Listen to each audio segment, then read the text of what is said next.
Welcome, everybody, to our new live stream. We are talking about what is belief. So if the rose in my garden is pure thought, it's no miracle to locate this rose in my room in all its beauty and loveliness without going to the garden for it. The rose, the room, the garden are reciprocal as the conscious infinitude of idea, the indivisibility of consciousness. The rose never existed external to consciousness, even in belief, nor does the room have any existence as four walls, an enclosure, or container. The identification of the rose as material makes it fade, and likewise makes it necessary to go to the garden for it and to put it in the room. When I have to go to the garden for my rose or call a florist, it's a concession to ignorance and false belief. If I knew better, I would do better. Educated belief hides the divine fact that man is forever being the everywhereness of mind in all beauty, form, outline, and color. All right. If the table or the bowl of lilies were a matter of objects of material sense, were matter or objects of material sense, you could not see them in belief. A mere belief has no tangibility nor form, no outline. It can't be seen except like a mirage.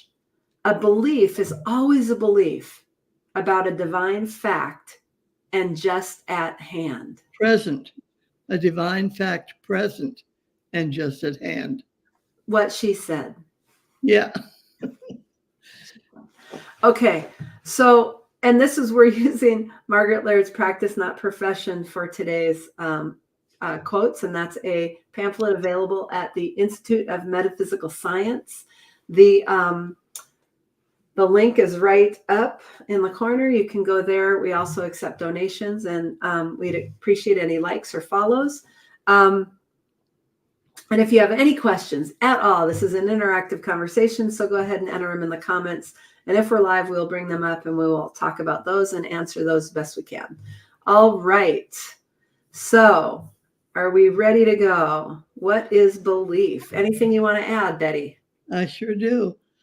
All of that you read about the rose and the garden and so on, so on, so on, all of that stuff, none of it would be visible or recognizable or included in your experience of living if there were not, in fact, something actually present. Our argument is not with that idea. Of course you're present. Of course the rose is present. Of course the world exists, etc., etc., etc. It simply does not exist the way you see it. Reality is present. You see it through the filter of who you're being. So if you're not consciously aware of who you are, your seeing is very clouded. You are seeing your concept of a reality that's present.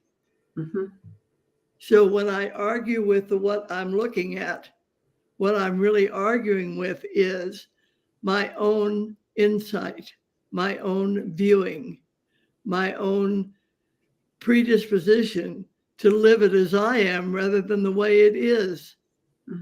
So that's why we have people like Shakespeare saying there's a divinity that shapes our ends. We don't believe that, so we think we shape it. And we're not doing such a hot job sometimes, you know? Right. It is that reality is present. We live it the way we are. So when we argue with the way it looks, take a look at what you're believing. Take a look at how you're viewing the world you walk through and how you're viewing yourself. Is it fair to say that when I'm really hooked in the way things are, and I can look at it and say, but it is that way. And when you say what I'm believing, I'm like, I'm not believing anything. Look around. That is the way it is. And you're saying there's a belief present shaping my perception that has me think No, that's the way it is. Is that what you're saying? no, the belief does not exist. Well, you said, what are you believing? Ask yourself what you are believing. Yeah, but a So belief that's what I'm doesn't exist. saying. Ask yourself, what is this fiction I've got cooked up about what's around me, who I Okay. am, what's All right. going on? Okay. I'm saying that who you are is very much present. There Yeah. wouldn't be a belief about you if nothing was present. Right. Right. Yeah. So all I'm saying is that when you view yourself, your world, your experience, your job, your family, your automobile, your whatever you've got going on, when you view that and think that it's something actually occurring separate from your mind, then you're looking at your perception, your concept of what's there. You're not seeing what's there. Mm-hmm. Mrs. Eddy says, from the standpoint of science, for instance, all is infinite mind. Well, when I look at you, am I seeing that all is infinite mind, or am I seeing somebody named Kim that's over there, Right. separate from me, and somehow I have to work with her? Do you know? It's that kind of misinformation that we live with as if it were true, Mm-hmm. and then we suffer from the no truth present. So you have to kind of take yourself seriously once in a while and say to the thing in the mirror, what the heck? I'm glad to know I'm here. I'm glad I don't look like that. Right. Except to me. How I see me is up to me. Right. But what I'm looking at tells me that I'm present. Correct. It tells me what I have going on about what's present. And most of the time, what's present is the thing I'm seeing in the mirror. And I fuss with it and think, oh my gosh, it needs to do something with its hair. It needs to fix itself up. It needs to change clothes. It needs to get a better education. It needs a better job. It needs more this or more that, or less this and less that. Right. We make up a whole bunch of stuff about this thing that we call ourselves. Yeah. And what we're fussing about is our view of ourselves, which doesn't really exist. I'm present, whole, perfect, complete, satisfied, fulfilled, joyous, free. That's present. Right. How I live it is all the other stuff I've got going on about me. Right. But I make that all up, and I make it up out of my perception of what's there or what's here. Mm-hmm. I look in the mirror and I say, yep, there she is, blue scarf, etc. That's the way it looks from a point of view. The way it is mental, whole, free, joyous, all of that, and total. It's not a piece of something. Right. The I that is present is not personal. The I that is present is the only I there is, and there's only one I. Mm-hmm. So Betty is a concept of that. And the less I see Betty as the only thing present, the freer I'm going to be about discovering just what that presence is. If I'm locked into, got to fix Betty, she's got to look a certain way, she's got to do this, that, needs a new dress, all that. If I occupy myself with taking care of this picture I've got of who I am, I will take care of it, of course. But if that's all that's going on, I'm wandering around in Never Land and wondering, how come me not feeling good? How come me not happy with what I've got going on? How come me lacks this or that? How come me falls over? It doesn't. I never fell over anything. Being does not fall over. It does not have the belief look that I believe is the look. Mm-hmm. You know, it's hard to talk about this stuff in terms of, in the words we use for everyday living, because what we're talking about isn't there. There's no aboutness. There's just one being itself being. And I call it Betty. Mm-hmm. I think, oh, well, then all there is to the world is Betty. Well, that's a real sorry world, you know. So what I really want to pay attention to is that science gives me the opportunity to acknowledge the facts, whether I see them or not, whether Betty understands them or not. She's never going to be able to understand them, but I think she should. Whether that happens or not has nothing to do with the experience that being is. Right. So Mrs. Eddy says the groundwork, the framework, the um, origin or source of all being is infinite mind. Right. And then she also gave us a whole bunch of other synonyms for this God idea, of which man is the perfect expression. Mm-hmm. And so I can always look and say, wait a minute, I don't need to pick on Betty and fuss with that. If man is the expression of God's being, then man is the expression of love's presence, the expression of truth expressing itself, the expression of soul sensing all that there is to sense, and principle functioning perfectly.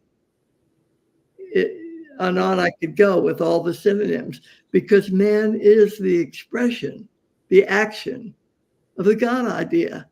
Mm-hmm. So I know the God idea is certainly alive and happy. Here I am.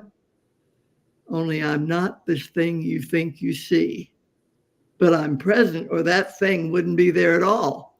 Right. You know, it's like looking long distance at something and thinking that it's a dog or a cat or a person.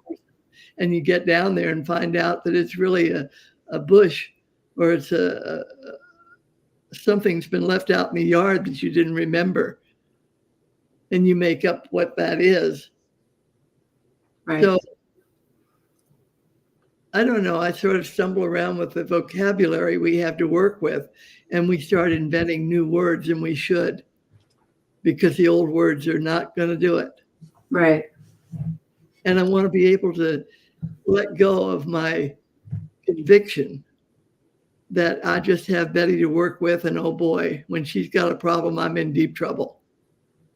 Because that's the stuff that holds you at a low level. When you say, I don't know why it's behaving like that. You know, I don't know why it looks that way. But okay, on we go. The hell with it, Margaret Laird said. And that's exactly what she meant. Yeah, oh, it looks like that. Okay, on we go. What else?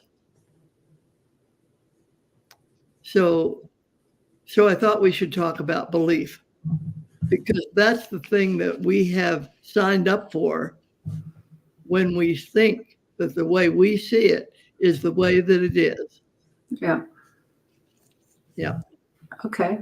So let's dive into our first quote from Practice Not Profession on page 41 and 42 from Margaret Laird. She wrote, "The human mind alone suffers. Hence, to identify oneself with that belief of mind makes suffering inevitable." Yep. Clear. All right. And this false identification leads to self-pity, self-condemnation, self-justification, and the merry world goes on. Yep. And that's also from Margaret. So the thing that I just want to take a look at, the human mind alone suffers. Hence, to identify oneself with that belief of mind as a human mind makes suffering inevitable. So could you say that anywhere suffering is, you're identifying humanly? Well, suffering doesn't exist, of course. but neither does the stuff that you're insisting on. So you're all in the same pot together. Right. So the false identification leads to self-pity, self-condemnation, self-justification. So anytime you got those things going on, you know where you're identifying. Yeah. And the thing is, we educate ourselves, we spend a lot of effort to try to make this thing better. Mm-hmm. We want it to be educated, we want it to be smart, we want it to look good, we want it to feel great, we want it to do things. And the thing we miss is the recognition that I have this piece to play on the board with. Yeah. The more attention I pay to it, the less I play. Right. I don't feel too good. It can't do that. It's not smart enough. It doesn't have enough money. It never will be able to do that. It doesn't have the physical ability to do that. Of course it doesn't. It doesn't exist. Right. It doesn't have any of those things that you depend on. The things you depend on are the realities present because God is present. Without the God idea in action, there is no man. I used to say man means manifestation. Mm-hmm. There would be nothing going on if the God idea were not in action all the time. Mm-hmm. And the being of being shows up looking like man. Mm-hmm. And my view of that looks like Betty. Right. But I can't expect anything from Betty. I have to say, yeah, that's my view. But thank goodness for the view, because I know that reality is present. Right. I just want to depend on. That's why in the Bible it says, acknowledge the Lord in all thy ways, and he will direct thy path. Well, acknowledging the fact of being, the honest fact that there is a God idea actively present, Mm-hmm. and the way I see it is called man. And so I can't blame the school that didn't do this or that or something else, or the way I look because that isn't the way I'd like to look, or all those things we do when we look in the mirror and think that's us. Mm-hmm. You see. But actually, you have a science that enables you to step closer to how it actually works. Mm-hmm. And the piece you've got to play the game with hasn't got anything to do with it. Right. But who you're being plays the game. Right. And if you're in touch with who you're being, you can play a great game. If you're not in touch, you miss the ball. Right. Yep. All right. And in Science and Health on page 182, line 5, Mary Baker Eddy wrote, the demands of God appeal to thought only, but the claims of mortality and what are termed laws of nature pertain to matter. Yeah. Appertain. Appertain. I don't know what that is. Appertain to matter. Yeah. And the note goes right with that. Yep. We cannot obey both physiology and spirit. Mind's government of the body must supersede the so-called laws of matter. Yeah, that's what we've been saying all along. It's a quote from Mrs. Eddy. All right. And we have a comment from Sandy Jackson. How do you get in touch? With what? With what you were in touch with who you are, I think is what it is. Sandy, you're gonna have to chime in on this, what you meant, but I believe getting in touch, I'm saying with what? Because you're all there is. What are you going to get in touch with? All is infinite mind, and the expression of that, the action of that, is what you call Sandy. So what are you touching? She says you are right. Thank you. I love Sandy. All right. And in your book, A Mind is the Athlete, on page 9, you wrote, your experience of living reveals the authenticity of your acknowledgement. Yeah. I've had people say, well, it doesn't do any good for me to say those words. if they're canned, like written on a sign or something, and I just read them and those are the words, now expect miracles. You'd be amazed that nothing happens, nothing at all. But if I'm really reasoning with myself and saying, okay, so this Betty thing shows up, and what that tells me is that I consciously exist. Mm-hmm. And I keep fooling myself thinking the thing I'm looking at is it, but I know that it isn't. And I can say, wait a minute, that's the way it looks. What's present is the God idea, whole, perfect. You know, perfection is the ground of living. Mm-hmm. And so perfection is present and all encompassing intelligence, believability, because the evidence shows up. Mm-hmm. You know, you could go through all the synonyms, reasonable, rational, etc. If I can acknowledge that that is actually what's running the show all the time, Mm-hmm. regardless of my stumbling around with this Betty thing, that's really what's going on. Mm-hmm. Then I'm going to sort of relax and say, okay, then all is well. And I'm not going to worry about or concern myself with or struggle with all this stuff that I've been believing. I'm just going to leave it alone. Mm-hmm. Yep. The Betty two-legged thing believes stuff. Too bad. What's really present is Right. that all is infinite mind right here, right now, functioning perfectly, intelligently, with love and freedom. So, Yeah.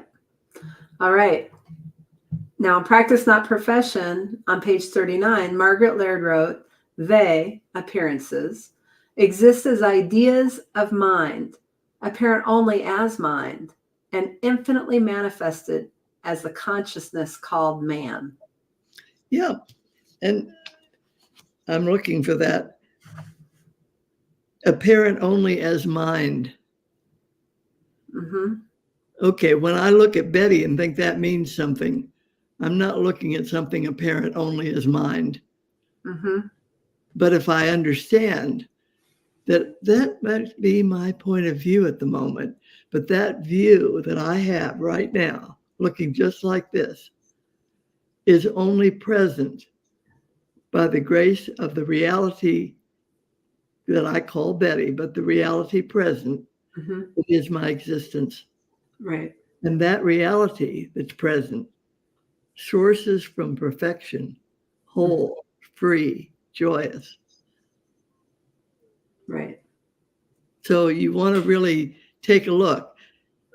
It's like, in my flesh shall I see God. That's one of the things that the Bible has said, but that's the kind of idea I'm trying to portray right now. Yeah, it looks like Betty, but when I really understand that the being, the reality that I call Betty, is whole, perfect, complete, I stop struggling with the look of it. Mm-hmm. Leave the look alone. It'll do whatever it does. Doesn't make any difference. Right. But I can be whole and I can be free. That thing might be limping around. Too bad.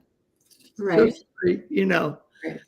But there's not any staying power, thank goodness, with that view. It's Right. not an existing thing. It's a made up thing. So it can fade anytime it wants to. Okay.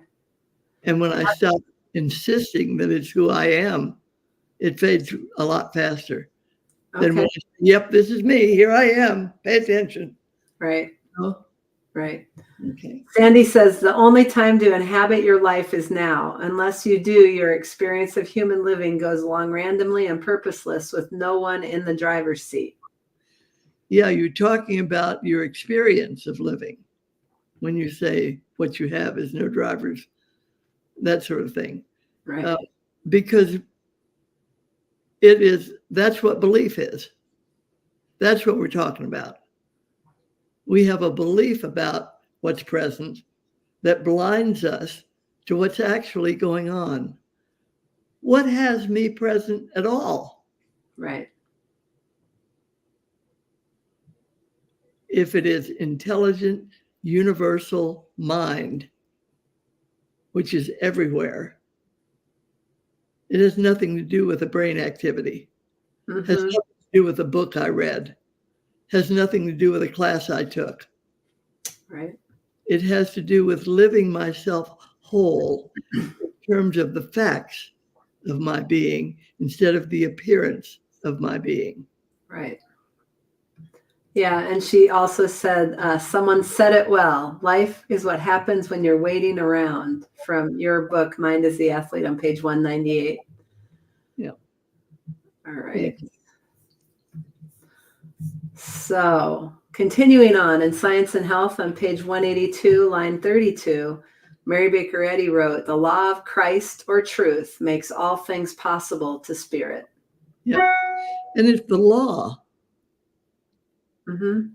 It's not something that might be. It's the law. Right. That's what's present. That's what's going on. Mm-hmm.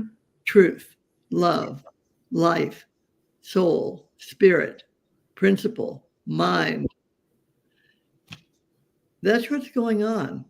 And that goes right out the window when we get up in the morning and have to fix breakfast and walk the dog and all the other things we do. Mm-hmm.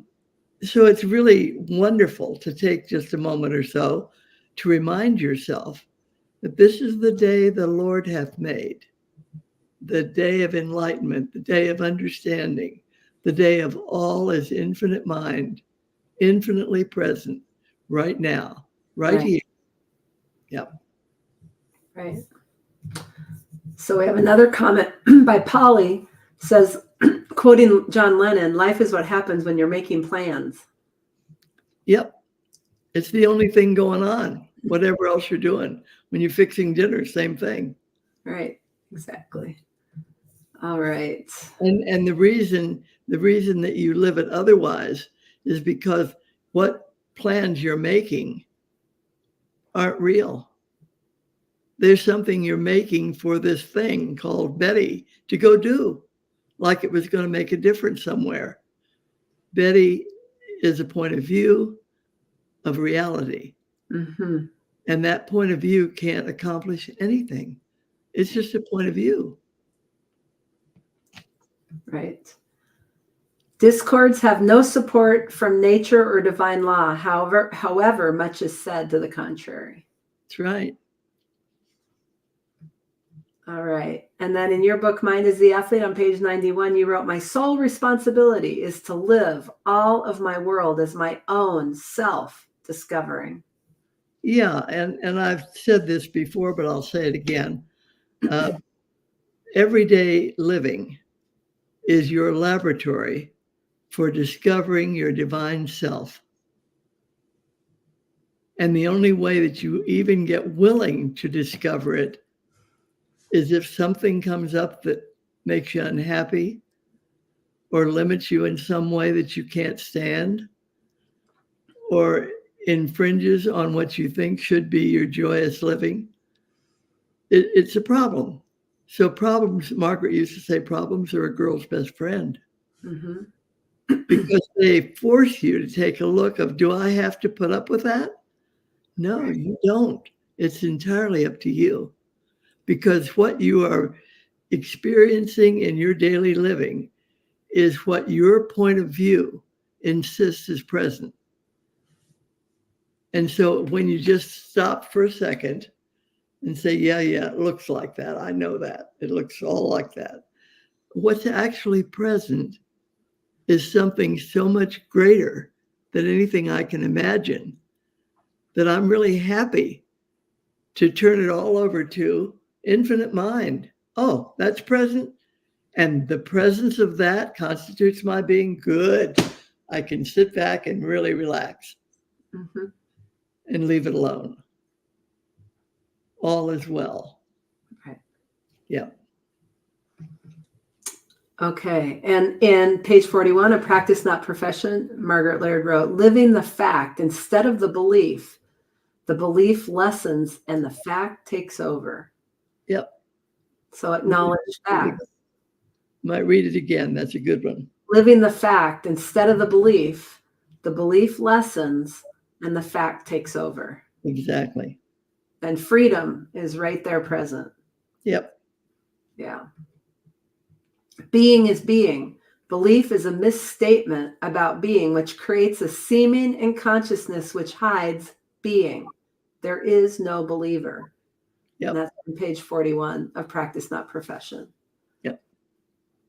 Okay. And Mary Baker Eddy said it this way on page 183. I don't know that that line is right, actually. You might check that for me. I think it's not right. I think I didn't correct that. Obedience to truth gives man power and strength. Submission to error superinduces loss of power. Yeah. Putting up with stuff. Mhm. That is loss of power. Putting up with it as if you were helpless. Right. Poor little me. Oh, my goodness. Oh, why does it always happen to me? Not fair. Right. Life is just difficult. Yeah.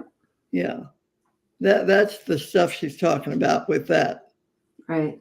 Submission to a belief instead of the facts. Yeah. It leaves you with the experience of lack, of no joy, of inability, uncertainty, chaos, etc. Mm-hmm. Yeah. Yeah. And in Mind is the Athlete, you said it this way: universal mind consciousness is the present seen as the individual human personality and its language world. Yep. Whether experience takes the form of one's personal identity or an expanded self-sense called another, or of community or of world, I can only live it humanly as my present conscious awareness. Yeah, because it doesn't exist anywhere else. Yeah. My conscious awareness looks just like this. So I have to leave it alone. And I have to recognize that the way I see it is not the way it is, but the way I understand it is the way it is. So the way I is the king. is the way I see it influenced by my beliefs. Yeah, influenced by your belief that you're a two-legged animal and you know what's going on. And Okay. this is this and that's that. And yeah, Right. exactly. Okay. So we let that go. Now we are. But if I can just live, and when I say let it go, I don't mean try to fix it. I don't mean try to get rid of it. It doesn't exist. Right. It's like, stop that foolishness, Betty. All is infinite mind. Very simple statement, you know. And then I think, all right, so what is infinite mind? Right. Well, Mrs. Eddy says it's a synonym for the God idea. Yeah. And I think the God idea, that means no limit in any direction. That means all omnipotent, all the power there is, Mm-hmm. omnipresent, all the presence there is. Mm-hmm. So when I look at stuff, look at, it's human viewing. When I see the fact, it's divine living. Right. Okay. And anything else you want to add? That was good. We're at our time. So we will be back next week with a new topic. So stay tuned on Tuesday, same time, 5 p.m. Pacific, 7 p.m. Central. All right. Until then, you can watch the replay of this and a whole bunch of other videos. So anyways, we'll see you next week. Thank you for your participation. It was awesome.